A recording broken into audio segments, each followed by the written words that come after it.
श्री राम भारत माता की जय भारत माता की जय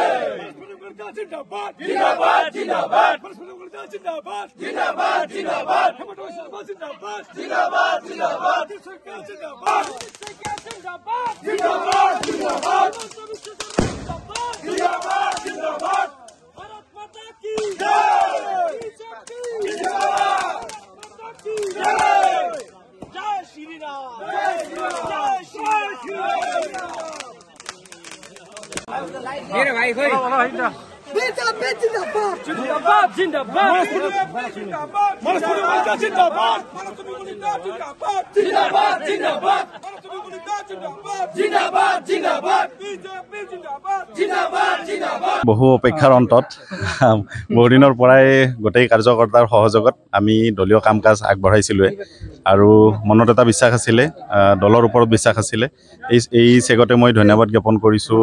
মাননীয় আমাৰ মুখ্যমন্ত্ৰী ডাঙৰীয়া ডক্টৰ হিমন্ত বিশ্ব শৰ্মা দেৱক আৰু লগতে আমাৰ ৰাজ্যিক সভাপতি দিলীপ শইকীয়া ডাঙৰীয়া আমাৰ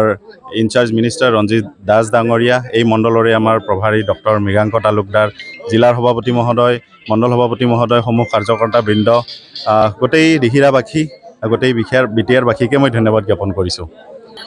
প্ৰত্যাহ্বানৰ সন্মুখীন ক'বলৈ গ'লে ঠিক তেনেকুৱা টাফ কণ্টেষ্ট নহ'ব এইবাৰ দিহিৰাত কাৰণ দিহিৰাৰ পৰিৱেশ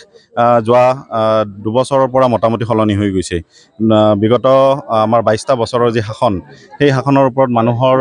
মনৰ সলনি হৈছে মানুহৰ মনৰ যি আকাংক্ষা সেই আকাংক্ষা সম্পূৰ্ণৰূপে আগৰ চৰকাৰে তেনেকৈ পূৰণ কৰিবৰ কাৰণে সক্ষম হোৱা নাই আৰু মানুহে বিচাৰিছিলে এইবাৰ দিহিৰাত এটা পৰিৱৰ্তন হওক গোটেই বিটিআৰত এটা পৰিৱৰ্তন হওক গতিকে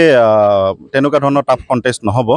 আমাৰ জিএছপি আৰু বিপিএফ থাকিব এটা ব্যৱধানত আমাতকৈ তলত ৰৈ যাব তথাপিতো যোৱাবাৰৰ যিটো 1400 আমাৰ মাৰ্জিন আছিলে মানে মাৰ্জিনত আমি হাৰিছিলোঁ এবাৰ তাতকৈ অধিক মাৰ্জিনত এবাৰ বিজেপিয়ে দিহিৰা মণ্ডলত জয়যুক্ত হ'ব ৰাইজৰ আমাৰ বিশেষকৈ দিহিৰা বুলি ক'বলৈ ভুল হ'ব গোটেই বিটিআৰতে মূল সমস্যা হৈছে আমাৰ মাটিৰ সমস্যা তাৰ লগতে আমাৰ যিখিনি মানুহৰ এতিয়া দেখিছোঁ যেনে খেতি বাতিক লৈ বিভিন্ন অসুবিধা আছে আৰু আমাৰ যুৱকসকলক মানে কি নিজকে প্ৰতিষ্ঠাৰ কাৰণে যি এটা প্ৰত্যাহ্বানৰ সন্মুখীন হৈছে আমাৰ কেন্দ্ৰীয় চৰকাৰখন আৰু ৰাজ্যিক চৰকাৰখনৰ যি কাম কাজ সমান্তৰালভাৱে বিটিআৰতো তেনেকুৱা ধৰণৰে কাম কাজ হ'ব লাগে বুলি আমি আশা কৰোঁ আৰু বিজেপিৰ কাৰ্যকালত সেইটো সম্ভৱ হৈ উঠিব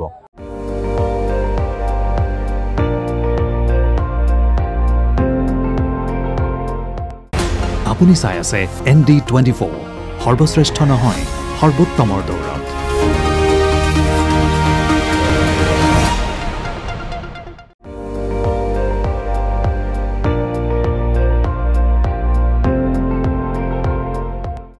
আপুনি চাই আছে ND24